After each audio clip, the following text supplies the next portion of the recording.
Hello everyone, मेरा नाम भानु प्रताप सिंह है और मैंने डीजीएस 2018 में मेरा सिलेक्शन हुआ है। मैंने लॉ 2011 में ज्वाइन की थी और मेरा कॉलेज का नाम है नेशनल लॉ यूनिवर्सिटी दिल्ली। वहाँ से मैंने 5 साल की लॉ की पढ़ाई की है। कोर्स का नाम है BA LLB ऑनर्स। 2016 में वहाँ से मैंने लॉ की पढ़ाई कंप्लीट की एंड उसके बाद मैंने जुडिशरी की प्रिपरेशन स्टार्ट की और 2.5 साल तक मैं जुडिशरी की प्रिपरेशन की।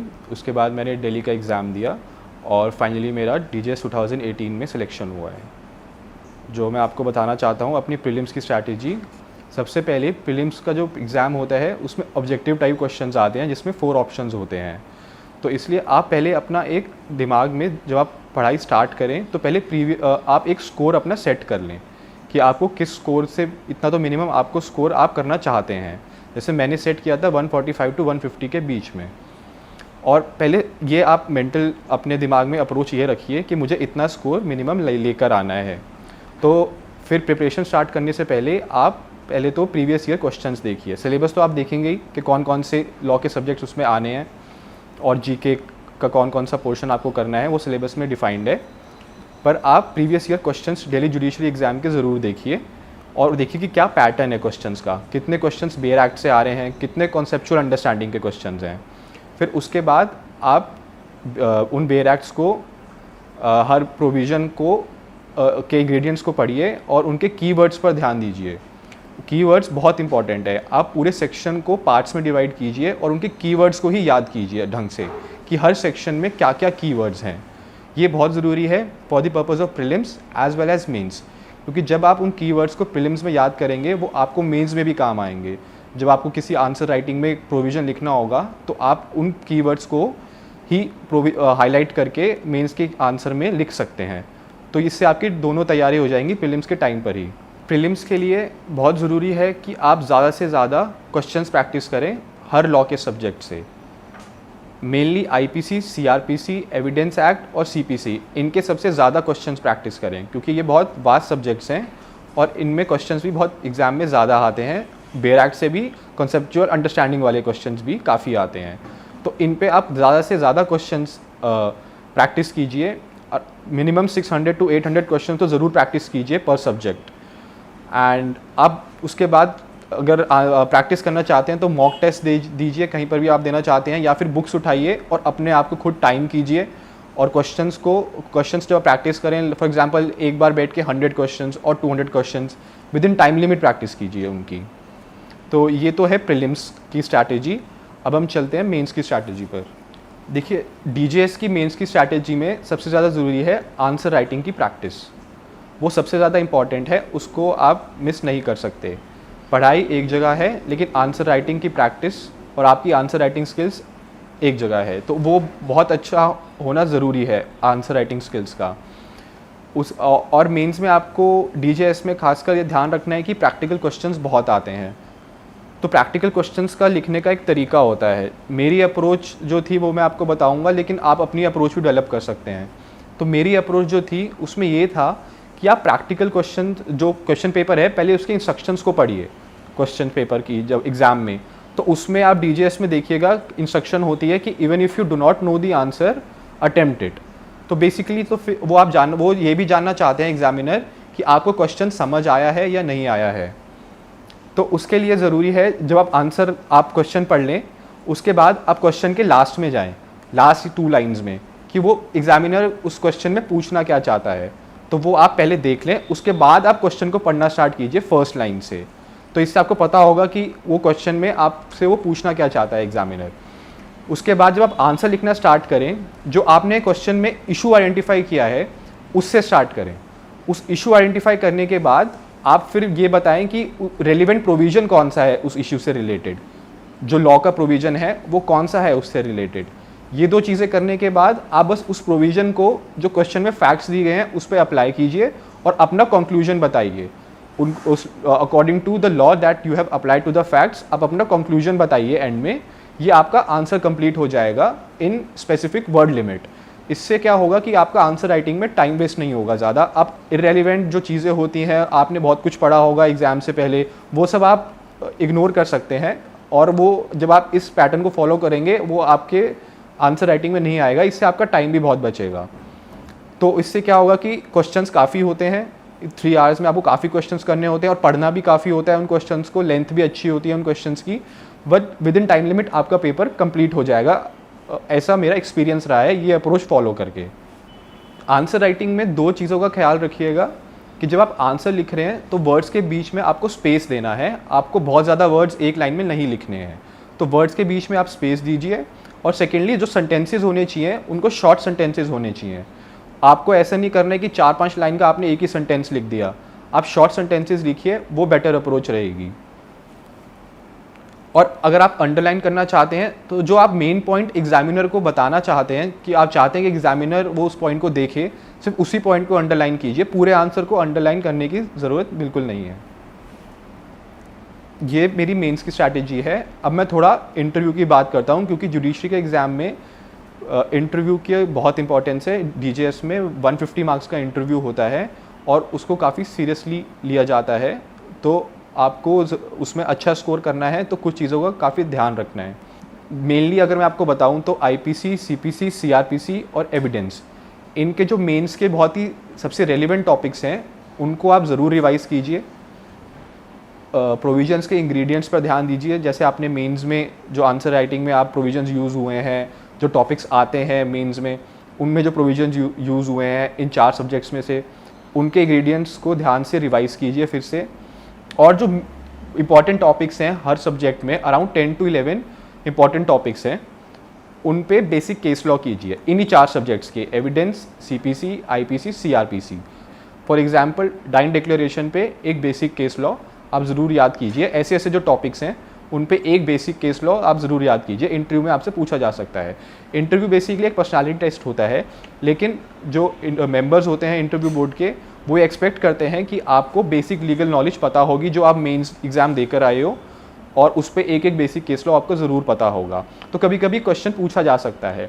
सेकेंडली कॉन्स्टिट्यूशन जो है उसमें पार्ट 3 को आप ज़रूर ध्यान से पढ़िए 2-3 बार। फंडामेंटल राइट्स के आप आर्टिकल्स याद कीजिए, और पार्ट 4 डायरेक्टिव प्रिंसिपल्स में आप आर्टिकल्स याद मत कीजिए, बट उनकी नॉलेज आपको होनी चाहिए, कौन कौन से मेन डायरेक्टिव प्रिंसिपल्स कौन कौन से हैं आपको पता होना चाहिए। कॉन्स्टिट्यूशन में से ये 2 आप ज़रूर कीजिए। जो पर्सनालिटी टेस्ट है उसमें बहुत इंपॉर्टेंट एक चीज़ है, वो है आप कैसे उस क्वेश्चन को रिस्पॉन्ड करते हैं जो आपसे पूछा जा रहा है। पहले इसकी जो मेरी जो स्ट्रैटेजी है वो ये है, जो मैं आपको बताना चाहूँगा कि जब आपसे क्वेश्चन पूछा जा रहा है तो आप आई कांटेक्ट रखिए उन बोर्ड मेंबर से जो आपसे क्वेश्चन पूछ रहे हैं, आप इधर उधर मत देखिए।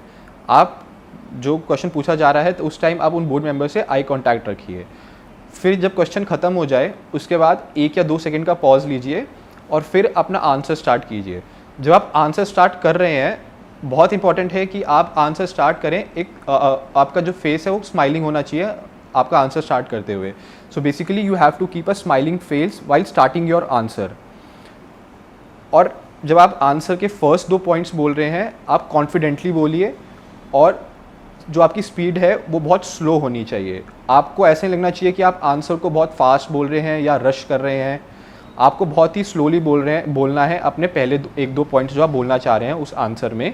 और जो बाकी बोर्ड मेंबर्स हैं उनके साथ आई कांटेक्ट बहुत इंपॉर्टेंट है, क्योंकि वो लोग भी आपको सुन रहे हैं, तो इसलिए उनको एक्नॉलेज कीजिए, उनसे आई कांटेक्ट रखिए आंसर करते हुए। तो आपके जो हैंड जेस्चर्स है वो अगर आप हैंड्स यूज़ करते हैं तो उनको थोड़ा नॉर्मली यूज़ कीजिए, ज़्यादा उनको एग्जैजरेट करने की ज़रूरत नहीं है, ज़्यादा हैंड मूवमेंट्स मत कीजिए, जितना नॉर्मल होता है कॉन्वर्सेशन में उतना कीजिए। मेरी जो स्ट्रैटेजी थी वो थी कि मैं हैंड जेस्चर्स इंटरव्यू में नहीं यूज़ करता था। ये आपके ऊपर है, अगर आप करना चाहें तो मिनिमम यूज़ रखिए हैंड जेस्चर्स का। और बैठने का जो पोस्चर है आपका वो आपका एकदम बैक स्ट्रेट होनी चाहिए, और क्योंकि उससे आप कॉन्फिडेंट लगेंगे। और सबसे इम्पॉर्टेंट जो अगर मैं कहूँ कंक्लूजन में इंटरव्यू में, keep a smiling face while answering your initial points. उससे क्या होता है कि अगर आपने 1-2 पॉइंट बहुत ही कॉन्फिडेंटली और स्माइलिंग फेस के साथ बोलते हैं तो चांसेस हैं कि वो आपको 3rd पॉइंट बोलने ही नहीं देंगे, they will move on to next question. So confidence level high रखना काफ़ी ज़रूरी है इंटरव्यू में। That is what they are looking for, कि you are confident enough to answer their questions. GK DJS में एक पेपर है जीके एंड लैंग्वेज जो मेंस में होता है, जिसकी वेटेज है 250 मार्क्स। वो काफ़ी इंपॉर्टेंट पेपर है और उसमें अच्छा स्कोर करना काफ़ी ज़रूरी है to get selection in DJS. Language के लिए उसमें जो आता है सिलेबस में वो ये है कि ट्रांसलेशन आती है English to Hindi and Hindi to English. Secondly short notes आते हैं, शॉर्ट एसेज भी आते हैं एंड प्रेसी राइटिंग। तो ये लैंग्वेज में ये सब आता है। तो प्रेसी राइटिंग के लिए आई वुड सजेस्ट कि आपको 4-5 पैराग्राफ्स मिनिमम आप प्रैक्टिस कीजिए प्रेसी राइटिंग के। उसको बिना प्रैक्टिस के मत जाइएगा। प्रैक्टिस करना काफ़ी इंपॉर्टेंट है प्रेसी राइटिंग की। सेकेंडली ट्रांसलेशन का जो मेरी अप्रोच थी वो ये था कि आप एक हिंदी न्यूज़पेपर आप देखिए, डेली देखिए हिंदी न्यूज़पेपर, और उसका जो फ्रंट पेज है उसको पूरा पढ़िए। जो वर्ड्स उसमें आपको हिंदी के नहीं आते हैं उनकी एक लिस्ट बनाइए और उनका वर्ड आप गूगल पे चेक कर सकते हैं, गूगल ट्रांसलेटर पे। तो उस पर आपको उसका मीनिंग मिल जाएगा 90% वर्ड्स का। 10% वर्ड्स का जो ना मिले वो आप किसी से भी पूछ सकते हैं। ये तो है इंग्लिश टू हिंदी और हिंदी टू इंग्लिश के जो वर्ड लिस्ट है। सेकेंडली आप एक अच्छी बुक देखिए मार्केट में जिसमें सॉल्व पैराग्राफ्स हों ट्रांसलेशन के, both English to Hindi, Hindi to English, और उसमें से पैराग्राफ्स प्रैक्टिस करना काफ़ी इंपॉर्टेंट है। तो आप मिनिमम 20 पैराग्राफ्स तो ट्रांसलेशन के कीजिए। और इसको आप अगर देखें पूरे लैंग्वेज के पोर्शन को तो 3 महीने अपनी तैयारी में ज़रूर दीजिएगा। डेली आप 1-2 घंटे 3 महीने तक करना ज़रूरी है। तो आपको कॉन्फिडेंट फील करेंगे after 3 months for this paper. Language में शॉर्ट नोट्स में जो आता है, आप current events national as well as international, वो आप न्यूज़ में ज़रूर देखिएगा। पिछले 6 से 8 महीने के देखिएगा। ज़्यादा डीप जाने की ज़रूरत नहीं है उसमें। जो फ्रंट पेज पर करंट नेशनल इंटरनेशनल इवेंट्स आते हैं सिर्फ उन्हीं पे फोकस कीजिए। और थोड़ा जो सुप्रीम कोर्ट की जजमेंट्स आती हैं उन पर जो इश्यूज़ मीडिया में हाईलाइट होते हैं उन पर नॉलेज थोड़ा लीजिए। और क्योंकि उन पर भी टॉपिक्स नेशनल, वो भी करंट इवेंट्स का पार्ट हैं, तो उन पर भी क्वेश्चंस आते हैं। और एसे राइटिंग जो है उसमें आपको शॉर्ट एसेज जो हैं वो भी आपके करंट इवेंट से ही ज़्यादातर रिलेटेड होते हैं। तो उसमें भी न्यूज़पेपर रीडिंग आप कर सकते हैं, बट उसमें ज़्यादा आपको डीप जाने की ज़रूरत नहीं है। जो फ्रंट पेज पर जो हेडलाइन न्यूज़ होती हैं फ्रंट पेज पर, उन पर फोकस कीजिए और उन्हीं पर शॉर्ट एसेज बनाइए। इसमें आपको लॉ काफ़ी पढ़ना है, लीगल सब्जेक्ट्स काफ़ी सारे हैं, बेयर एक्ट्स काफ़ी सारे हैं, बहुत एग्जॉस्टिवली आपको पढ़ना होता है। तो मैं एक आपको जनरल टिप देना चाहता हूँ, वो है do not go into isolation में बिल्कुल मत जाइए। लॉ जो एक सब्जेक्ट है वो ऐसा सब्जेक्ट है जितना आप डिस्कस करेंगे और लोगों से उतना आप बेहतर उसको याद रख सकेंगे और आपकी अंडरस्टैंडिंग बढ़ती है। और आप उसको, अगर आपसे मेमोराइज़ नहीं होता है कोई प्रोविज़न, तो आप उसके मेन प्रोविज़न्स को आप किसी को सुना भी सकते हैं या मिरर के सामने प्रैक्टिस कर सकते हैं। ऐसे आपकी अंडरस्टैंडिंग उन प्रोविज़न्स की बढ़ेगी और आपको वो मेमोराइज़ भी हो जाएंगे। तो डीजेएस के प्रीलिम्स में जो क्वेश्चन पेपर है उसको अगर आप मैक्सिमम स्कोर करना चाहते हैं तो उसमें आप 2 क्वेश्चंस को ज़रूर अटेम्प्ट कीजिएगा। एक जो आपको अच्छी तरह आते हैं, आपको आंसर पता है उनका। सेकेंडली जिसमें आपने 2 ऑप्शंस को एलिमिनेट कर दिया है और आपको कन्फ्यूजन है सिर्फ 2 ऑप्शंस में, तो उनको आप ज़रूर अटेम्प्ट कीजिएगा। उनको छोड़ना नहीं है अगर आप मैक्सिमम स्कोर करना चाहते हैं।